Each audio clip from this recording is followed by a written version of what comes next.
Olá pessoal, bem-vindos ao podcast Sonho Bem-vindo. Meu nome é Bruno Cesarini, eu sou urologista e andrologista, faço parte da Clínica Vida Bem-vinda. Esse podcast é produzido pelo Art Academy, em acordo com a Vida Bem-vinda, e tem o foco de trazer para você o que é de melhor e mais atualizado na ciência da reprodução humana, junto com a nossa experiência clínica do dia a dia.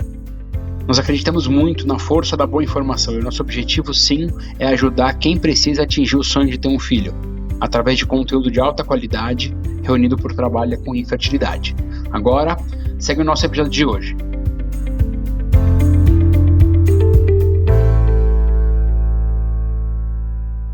Olá pessoal, bem-vindo ao podcast do Sonho Bem-vindo. Eu sou Bruno Cesarino, eu sou médico urologista, eu trabalho na Vida Bem-vinda como andrologista e vocês vão entender por que eu me intitulo andrologista e a Fernanda também se intitula andrologista. Eu faço a parte de infertilidade masculina na Vida Bem-vinda. Hoje nós vamos fazer mais um episódio do podcast que é parte do Art Academy, que tem o apoio da Vida Bem-vinda, e o foco é a gente fazer algumas atualizações em reprodução humana. Mas hoje a gente vai bater um papo muito especial. Não é um papo entre médicos, mas é um papo com a andrologista do ambulatório. A Fernanda é biomédica especialista em reprodução humana. Ela se formou na Universidade Metodista de São Paulo e ela é responsável da andrologia do Lab Medicina Masculina. Fernanda, bem-vinda. Seja muito bem-vinda ao nosso podcast. Obrigada pelo convite Art Academy. Prazer estar aqui com você hoje, Bruno.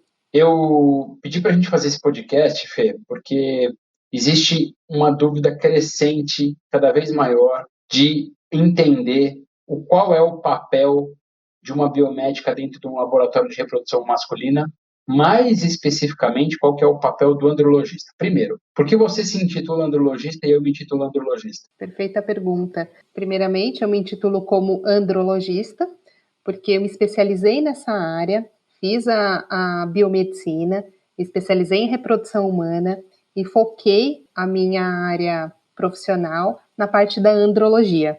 Quer dizer, o andrologista pode ser um urologista que atende os pacientes com infertilidade masculina, mas também pode ser uma biomédica especialista na infertilidade masculina que mexe com os espermatozoides. Então é por isso que existe uma confusão grande quando você recebe os e-mails da Vida Bem-vinda, que o andrologista, urologista cuida dos homens e a andrologista biomédica cuida dos espermatozoides. Então essa é a primeira coisa que eu queria conversar com você. Agora, deixa eu te fazer uma pergunta, Fê. E esse podcast vai ser bem voltado para o ambiente de laboratório, que é o que você entende, e os pacientes morrem de curiosidade para entender qual que é o papel do andrologista no ambulatório. O andrologista dentro do laboratório, eu posso dizer que desempenha diversas funções. A nossa atuação, ela vai muito além do que só fazer análise seminal. Nós somos responsáveis por toda a análise seminal, toda a análise no sêmen, seja essa análise para diagnóstico, para preservação da fertilidade masculina, ou até mesmo a análise e preparo terapêutico desse sêmen para FIV. Além de todas essas atribuições, a gente tem um conjunto de atividades que visam garantir a qualidade e a rastreabilidade de todos os processos de dentro do laboratório. Eu posso dizer que o acompanhamento dos nossos indicadores de qualidade é uma atividade que deve fazer parte da rotina de todos os laboratórios. E por que a gente acompanha esses indicadores dentro do laboratório? A gente precisa assegurar uma prestação de serviços de excelência, com segurança e muita confiabilidade para todos os nossos clientes, pacientes e inclusive para vocês, médicos. Especialmente para nós, né, Fê? Sim. Muito bem. Então, agora que a gente já entendeu qual que é o papel da andrologista biomédica no laboratório, nós vamos falar a respeito do exame mais solicitado para investigação de infertilidade masculina. A gente já falou em outros podcasts, se vocês quiserem, podem navegar pelos podcasts que eu fiz com o Renato, que o Conrado fez com o Renato. Mas hoje a gente vai falar especificamente o outro lado da moeda a respeito do espermograma. E eu queria que a Fernanda, que tem uma enorme experiência a respeito da análise desse exame, conversasse a respeito da prática do laboratório a partir do momento que o paciente entrega a amostra para você. Me conta um pouquinho, Fê, a respeito disso. Para falar sobre a análise, eu vou ilustrar aqui como que é o nosso laboratório, o Lab Saúde Reprodutiva, para a análise desse sêmen. Nós tivemos a ideia de se fazer um laboratório o qual o paciente se sentisse confortável, seguro para a coleta do sêmen. Porque a coleta para fazer o espermograma gera muito desconforto para os pacientes, né? Então, o nosso laboratório foi desenvolvido para atender um paciente por vez. O paciente ele se sente como se estivesse sozinho ali no laboratório. A sala de coleta ela tem uma janela acoplada com um laboratório, o qual, assim que ele finaliza a coleta do sêmen, nós, andrologistas, já retiramos a amostra imediatamente e iniciamos essa análise. E como que a gente faz essa análise pro espermograma? Para explicar, eu vou partir do conceito do que é o sêmen, né? Então, o líquido seminal, ele é constituído pela porção da vesícula seminal e da próstata, e tem os espermatozoides também. A análise, ela é feita de uma parte desse ejaculado. Então, quando você encontra no laudo do espermograma ali uma concentração de espermatozoides milhões por ml, por exemplo, esse é um cálculo que a gente utiliza fazendo a contagem dos espermatozoides em uma câmera, e para fazer essa análise a gente usa uma pequena alíquota dessa amostra de sêmen. E para que a gente entregue um resultado mais fidedigno possível, é muito importante que se tenha uma amostra bem homogênea. Então, a gente precisa homogeneizar essa amostra para conseguir fazer a contagem desses espermatozoides, né? Deixando essa contagem mais fidedigna possível. A análise ela é feita num período máximo de 30 minutos após a coleta do sêmen. E a gente divide essa análise do sêmen em macroscópica e microscópica.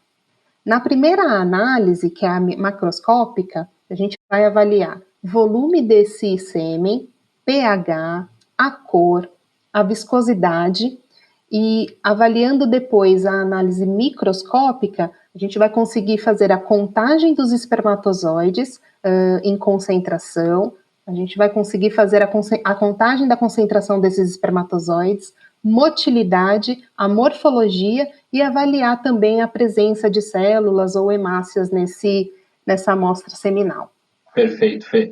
Deixa eu te fazer uma pergunta mais focada para a gente tentar entender por que um espermograma de qualidade é tão importante. O espermograma é um resultado de exame mecanizado ou ele é dependente totalmente do operador? Excelente pergunta. O espermograma, ele é dependente totalmente do operador.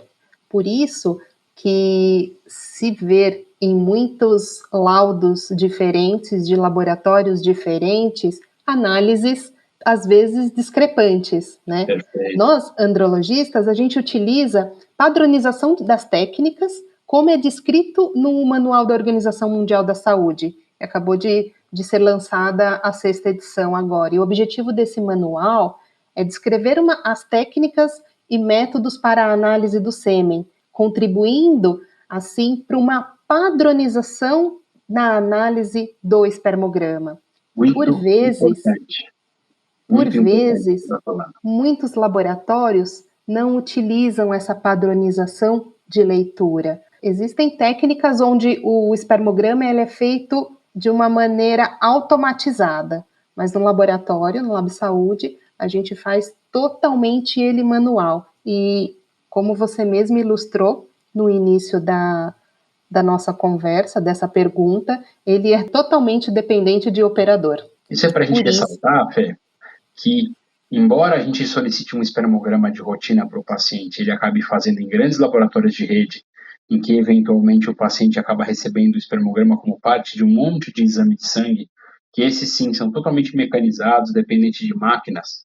O espermograma não é um exame que é automatizado e reprodutível em diferentes laboratórios. Por isso que nós, andrologistas, que somos médicos, frequentemente a gente pede para o paciente que tem um resultado desfavorável repetir o exame num local confiável. Então é muito importante, é por isso que eu estou batendo esse papo com você, que haja um treinamento do biomédico no momento da realização do exame e que haja essa interação do andrologista biomédico que fica no laboratório e do andrologista que solicita o exame. Muitas vezes, o próprio biomédico liga para o médico e fala, olha, eu não gostei dessa amostra, vamos repetir. Porque ele tem capacidade de entender também a respeito de andrologia para pedir uma nova amostra e uma contraprova. Então, é muito importante que no indivíduo infértil, especialmente aquele indivíduo que vem com diagnóstico de azospermia, precisa repetir o exame num laboratório que tenha uma biomédica confiável com pós-graduação em andrologia. Agora, Fê, você estava comentando comigo a respeito da análise biomédica do espermograma, e você estava comentando a respeito das 3 grandes análises microscópicas que a gente faz no espermograma, né? A concentração, que a gente consegue fazer algo reprodutível baseado em algo que chama câmara de Mackler. Queria que você comentasse isso um pouquinho com a gente. A motilidade, quais são os parâmetros que você utiliza a respeito da motilidade. E eu vou deixar a pergunta do Kruger para depois, para a gente comentar um pouquinho a respeito do Kruger, tá bom? Então, fala a respeito da câmara de Mackler e da motilidade. A leitura da concentração espermática, no laboratório a gente faz na câmara de Mackler. Essa câmara, ela foi desenvolvida para fazer a análise seminal, ela possui alguns quadrantes dentro e tem um grid onde a gente faz a contagem dos espermatozoides. Então, como que a gente conta a concentração? A gente conta quantos espermatozoides tem dentro desse quadrante e a motilidade precisa mais de treinamento e técnica e bastante experiência para que você treine o seu olho para fazer a contagem da motilidade dos espermatozoides. E a gente vai quantificar essa motilidade como motilidade progressiva rápida, que são os grau A, motilidade progressiva mais lenta, que são os espermatozoides grau B, motilidade não progressiva, é aquele espermatozoide que tem motilidade, mas ele não sai do lugar, que é o espermatozoide grau C, e os espermatozoides imóveis. Quando a gente identifica uma concentração abaixo de 40% dos espermatozoides móveis, é possível avaliar a vitalidade desses espermatozoides para saber se esses 60% dos espermatozoides que estão parados, eles estão vivos ou eles estão mortos?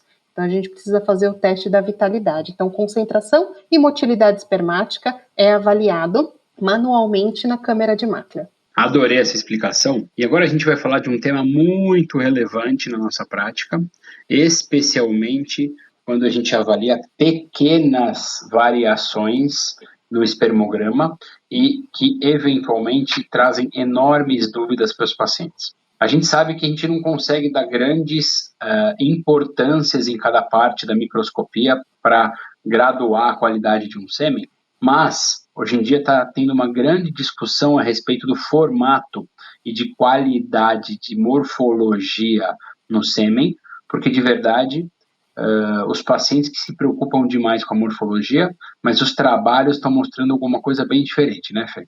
Que alterações leves de morfologia não têm grandes impactos na qualidade e no desfecho principal, que é a gravidez ou o sucesso de filho. Queria que você comentasse comigo um pouquinho a respeito do que é o Kruger, por que o Kruger normal é acima de 4%, quer dizer, parece um número muito baixo para isso, e eu queria que você comentasse por que o Kruger varia tanto de exame para exame e de laboratório para laboratório.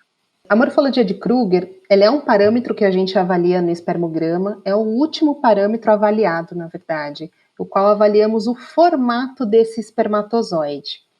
Todos os ejaculados, eles contêm espermatozoides de diferentes aparências morfológicas.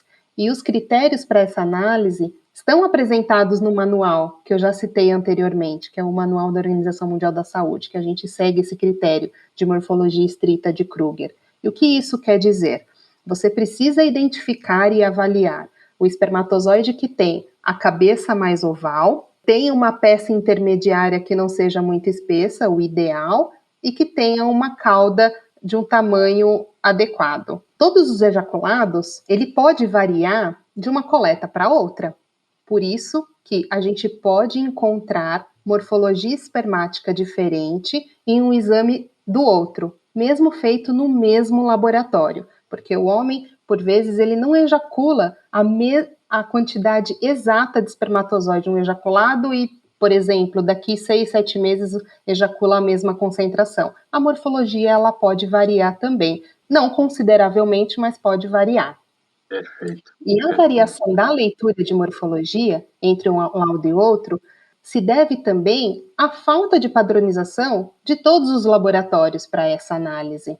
Perfeito, perfeito. Quer dizer, o recado dessa pergunta que eu te fiz, que é muito importante, é que, de novo, um laboratório de andrologia bem treinado e que tenha responsabilidade com o resultado é fundamental, porque muitas vezes a gente vê lâminas de espermatozoide de outros laboratórios que dão Kruger de 5, 6, 7, o paciente vem achando que o espermograma está normal, a gente pede um espermograma num laboratório que tenha essa responsabilidade com o resultado, e o resultado é desfavorável, e aí o paciente acaba não sabendo em quem confiar.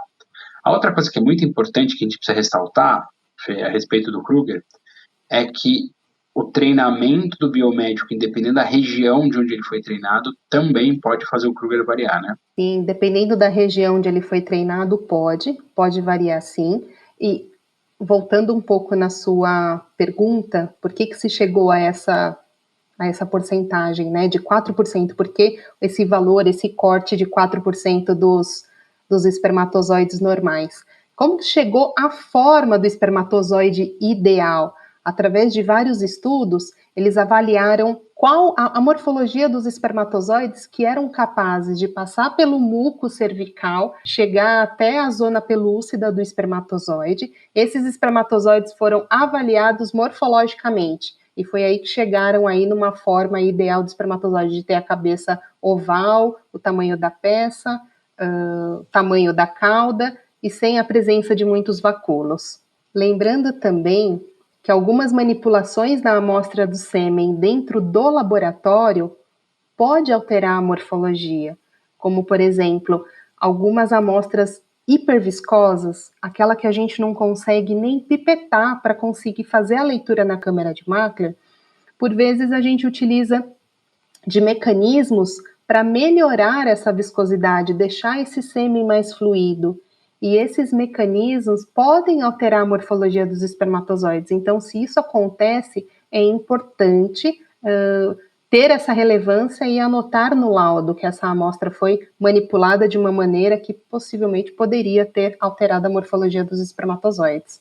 É espetacular, eu estou aprendendo demais aqui nesse podcast. Eu queria fazer uma última pergunta diagnóstica para a gente, Fê, porque até agora a gente só falou de diagnóstico, né? Diagnóstico e prognóstico. Depois dessa última pergunta, a gente vai começar a falar a respeito do papel do andrologista na reprodução assistida. Até agora a gente está falando de diagnóstico e prognóstico. Uns anos atrás foi introduzido na nossa prática clínica um exame complementar ao espermograma, que de verdade revolucionou a nossa prática clínica, porque foi o primeiro teste funcional do espermatozoide, ou seja, até agora a gente avaliou apenas indícios de motilidade, morfologia e concentração que pudessem inferir uma qualidade. O índice de fragmentação de DNA foi introduzido na prática clínica, falando um pouquinho da andrologia médica, e esse exame revolucionou, porque foi o primeiro teste de função espermática.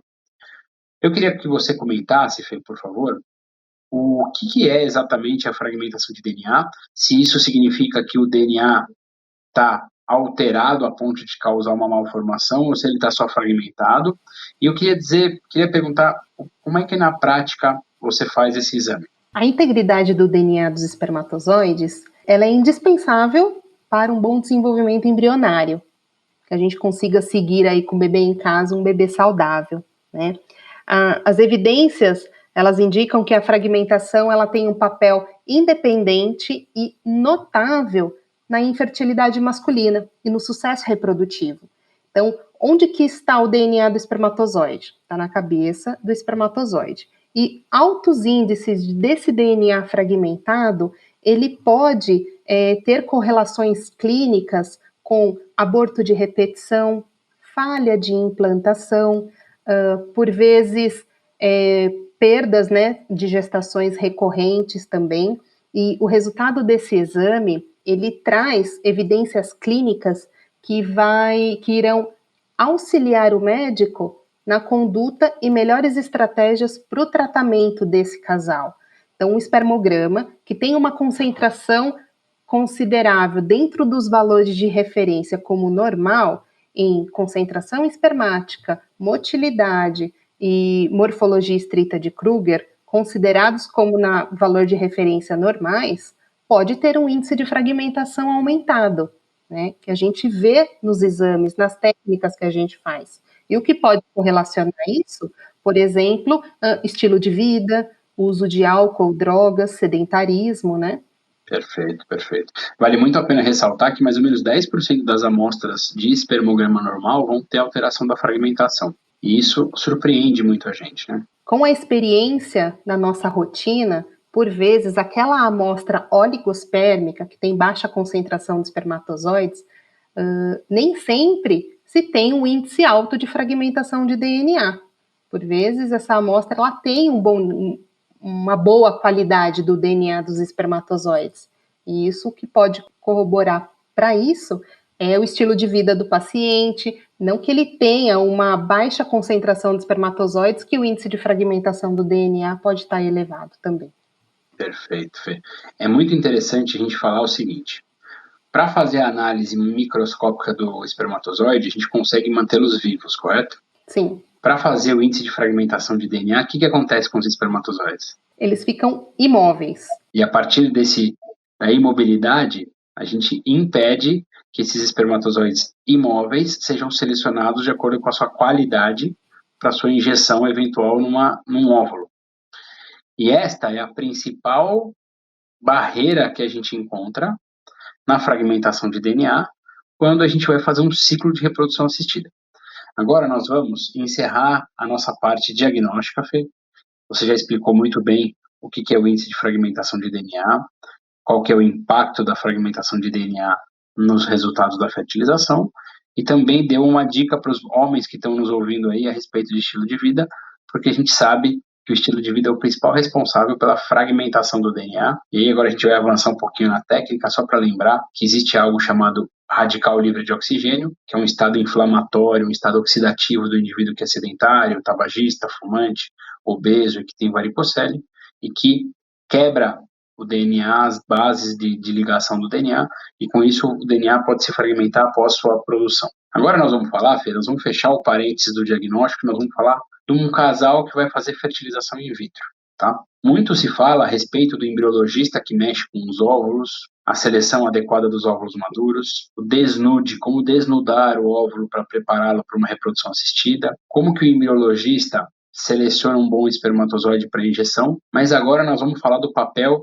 do andrologista especialista em reprodução assistida, e eu queria que você conversasse com a gente qual que é a diferença do microscópio de análise diagnóstica para a diferença do microscópio de análise de trabalho do espermatozoide para injeção. Tem alguma diferença de microscópio? Tem sim. O microscópio de análise para injeção do espermatozoide dentro do óvulo, ele aumenta esse espermatozoide numa magnitude muito maior do que a gente avalia no nosso microscópio comum para diagnóstico. E ele é capaz também de observar, talvez o que a gente não consegue observar no diagnóstico, presença de um ou mais vacúolos nesses espermatozoides na hora da injeção. Já estou dando um spoiler aí de como que a gente seleciona o melhor espermatozoide para fecundar o óvulo. Pode continuar. Então conta pra gente, Fê, qual que é o papel, por que é muito importante? Olha, vocês não têm noção, e a gente de verdade, até pedir uma desculpa para os biomédicos, a gente frequentemente escolhe uma equipe de reprodução assistida pelo médico, pelo ginecologista, pelo andrologista, e o back-office, que são as embriologistas que escolhem os espermatozoides, elas ficam em segundo plano. Então, é muito importante o andrologista na seleção dos espermatozoides. Fê, conta pra gente por que vocês fazem a diferença. Agora eu vou puxar a sardinha para o nosso lado aqui do laboratório de andrologia, né?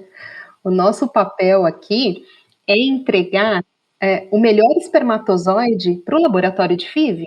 Então, quando essa amostra chega para a gente no laboratório de andrologia terapêutico, a gente tem como papel, como objetivo, preparar essa amostra e selecionar os melhores espermatozoides para entregar para o laboratório de embriologia. Seja ela a amostra de ejaculado, onde no sêmen a gente vai retirar todo o fluido seminal e deixar só os espermatozoides com motilidade progressiva, seja ela amostras provenientes de punção testicular, PESA, microtese.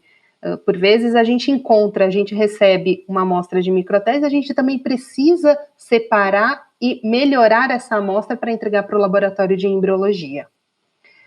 Quando se tem um diagnóstico e o resultado prévio desse paciente, como espermograma e índice de fragmentação, isso facilita muito a nossa conduta dentro do laboratório para saber qual a técnica de processamento seminal a gente vai utilizar para esse caso. Por vezes, quando se tem um aumento da fragmentação do DNA espermático, já está muito bem descrito e estabelecido que existem técnicas que a gente consegue entregar o melhor espermatozoide com o índice de fragmentação diminuído para o laboratório de FIV, como, por exemplo, as placas Zymote. Se tem uma amostra com índice de fragmentação do DNA aumentado, através da placa Zymote, a gente consegue entregar para o laboratório de FIV uma concentração de espermatozoides com menor fragmentação do DNA espermático.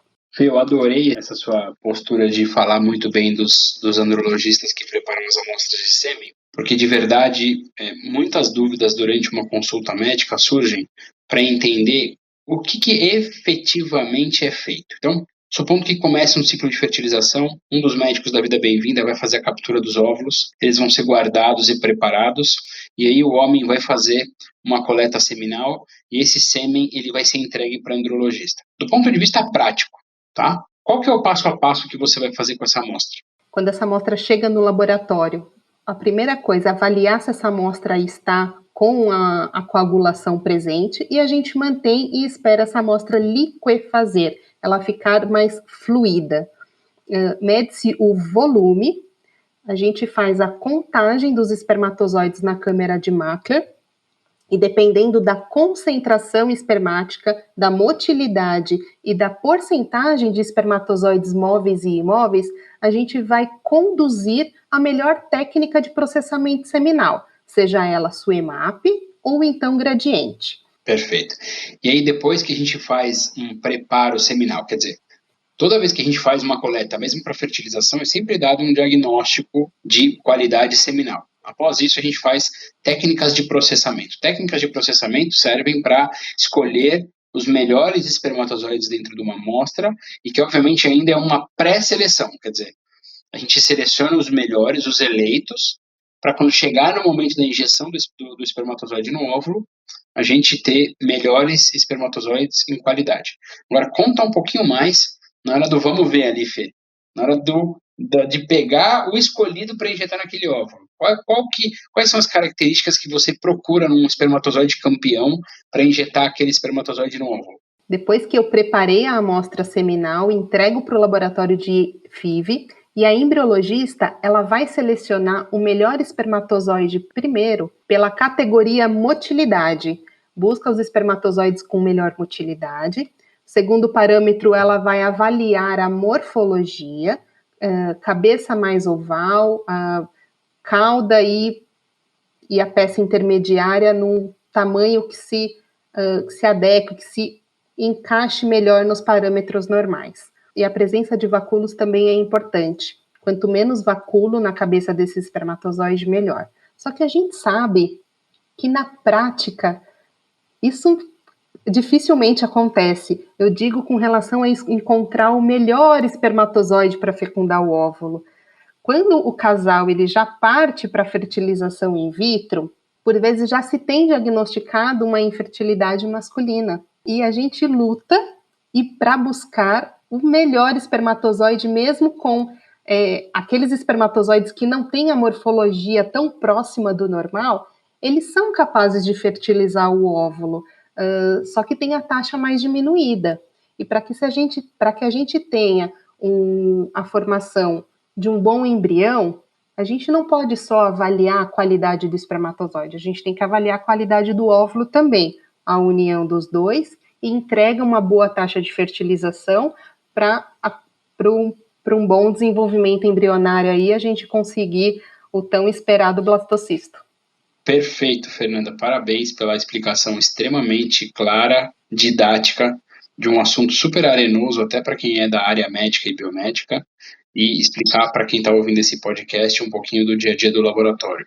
A última coisa que eu queria que você reforçasse, Fê, é o seguinte. Como a gente falou, a gente tem um amplo conhecimento em termos de qualidade de sêmen do ponto de vista de morfologia e motilidade. Mas, do ponto de vista de fragmentação, e esse trechinho do nosso podcast ele vai voltado para os pacientes que têm fragmentação mais alta, mas que mesmo em ambiente pré-fertilização, na consulta do andrologista, não conseguiram de maneira efetiva baixar sua fragmentação para uma FIV abaixo de 15% ou 20%. E aí surge a oportunidade de usar uma placa que seleciona espermatozoides mais jovens, mais móveis, de melhor qualidade, com o objetivo de reduzir a fragmentação de DNA, perdão, não é reduzir a fragmentação, de escolher espermatozoides cujo DNA é menos fragmentado e a gente introduzir esse espermatozoide direto no óvulo. Quer dizer, quando isso se provar tão eficaz quanto a gente acha que é, vai acabar a avaliação do andrologista, né? Nós não vamos mais precisar baixar a fragmentação anteriormente. Mas, tirando essa brincadeira que a gente fez aqui no podcast, continuando com as perguntas desse papo que está muito gostoso com a Fernanda, eu queria saber mais uma coisa, Fê, que é o seguinte, a última coisa. Quando a gente faz uma coleta de amostra seminal de um paciente que pode ejacular várias vezes, a gente geralmente não se preocupa com preservação de fertilidade masculina. Agora, a gente sabe que existem determinadas condições médicas, especialmente de malignidades, como câncer, por exemplo, ou pacientes que vão ser submetidos a exéresis, retirada de um testículo, ou ainda pacientes que vão ser submetidos a retiradas de órgãos sexuais, como a próstata ou a bexiga, que podem evoluir uma diminuição importante da fertilidade ou a ausência de espermatozoides no ejaculado. Do ponto de vista prático, qual que é a principal diferença de um espermatozoide que é ejaculado de um espermatozoide que é captado? A principal diferença que a gente consegue avaliar aí, eu posso falar primeiro que é a motilidade. Porque o espermatozoide do ejaculado, ele já é um espermatozoide maduro, porque o espermatozoide ele é produzido ali no testículo, ele passa pelo epidídimo para ter ali a maturação dele e sair no ejaculado com motilidade. O espermatozoide captado, por vezes ele não tem a motilidade, lá do testículo vai ser um espermatozoide mais jovem, pode ser que não tenha uma fragmentação do DNA aumentada, mas é um espermatozoide imaturo e imóvel. Mas é possível utilizar essas amostras de espermatozoides imóveis para fertilização in vitro. Lá no laboratório, a embriologista, ela tem técnicas para avaliar se esse espermatozoide parado, ele está vivo, se é um espermatozoide viável, através de algumas técnicas, como, por exemplo, o teste hiposmótico, adicionar pentoxifilina nesse espermatozoide para que ele ganhe motilidade e assim consiga selecionar o espermatozoide para injetar dentro do óvulo.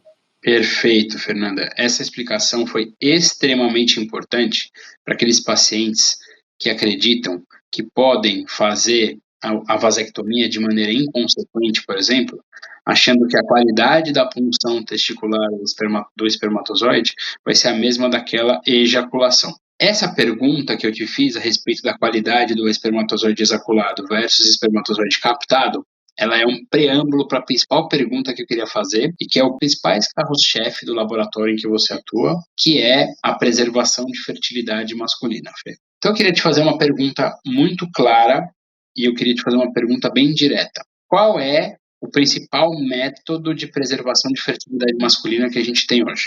A gente tem um método de criopreservação seminal. O método que a gente utiliza no laboratório de andrologia é o de congelamento do sêmen. E como que é feito esse congelamento seminal?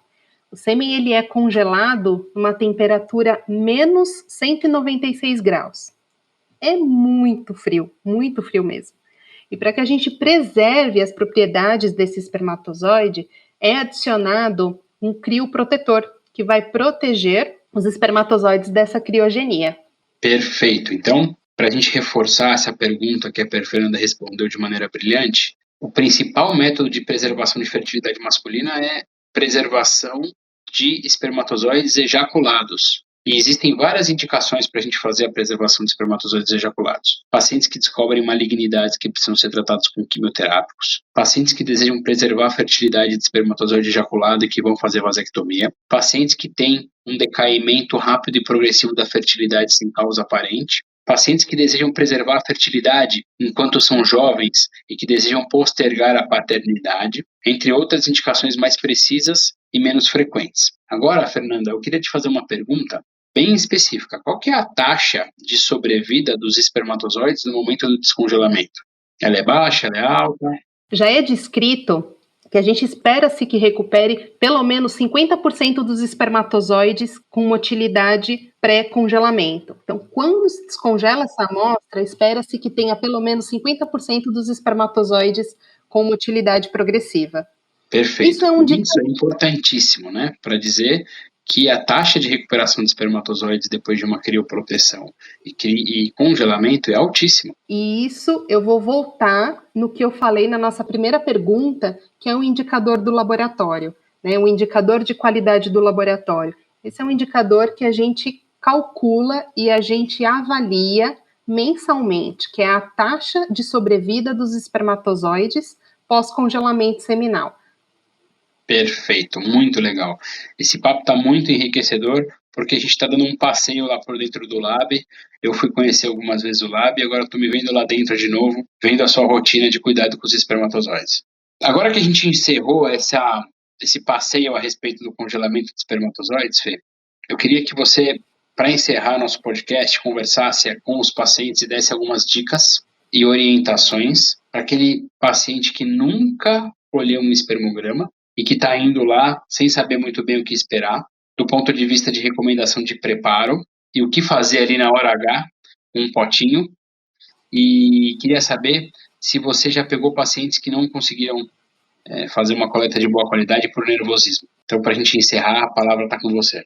Muito bem. Então, voltando e reforçando ainda, a ideia de se ter o Lab Saúde Reprodutiva era para atender esses pacientes que buscam fazer que tem algum diagnóstico de infertilidade ou que tem um pedido para se fazer espermograma, vai encontrar no lab um ambiente super discreto e seguro para essas coletas, porque a coleta do espermograma em si, ela já é muito constrangedora para o homem.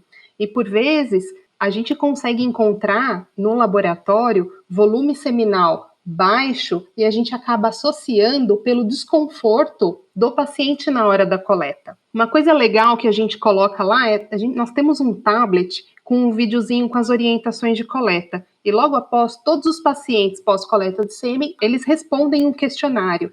E nesse questionário a gente tem uma observação, você gostaria de falar alguma coisa com relação à sua coleta? Quando o paciente sinaliza, eu não me senti confortável com essa coleta, e a gente avalia a amostra seminal e tem um volume abaixo de 1 ml, no mesmo momento eu consigo associar o desconforto do paciente, não dou continuidade a essa análise e ligo para o paciente. A sua análise, o seu ejaculado normalmente tem esse volume de aproximadamente do que saiu hoje? Não, Fernanda, geralmente é um volume maior, mas eu não estava muito bem, não estava confortável. A gente orienta uma recoleta para esse paciente, para que a gente consiga liberar um resultado mais fidedigno, porque a gente sabe que esse desconforto, às vezes por questões psicológicas, pode afetar diretamente no volume e na qualidade seminal. Muito bom. Esse cuidado com a coleta e recoleta e entender se o paciente fez uma boa coleta, ele não é importante só para você que vai fazer a análise, mas também tem que levar em consideração dentro do nosso portfólio de avaliação das causas de hipospermia, porque eventualmente a única coisa que acontece é que o paciente está nervoso. E ele tem potência, ele tem ejaculação, mas no momento ele tem uma descarga adrenérgica muito grande e isso afeta de maneira muito grande os resultados do espermograma. Bom, Fernanda, a gente está indo para o final desse podcast, que foi só o primeiro podcast entre os médicos e os biomédicos, que são grandes parceiros. Agradecer você enormemente pela disposição de responder tantas perguntas e algumas perguntas que não estavam no nosso escopo e abrir a palavra para você para falar nosso recado final. Queria deixar uma mensagem final aqui e a mensagem vai para os pacientes. Que avaliar a saúde reprodutiva do homem também importa.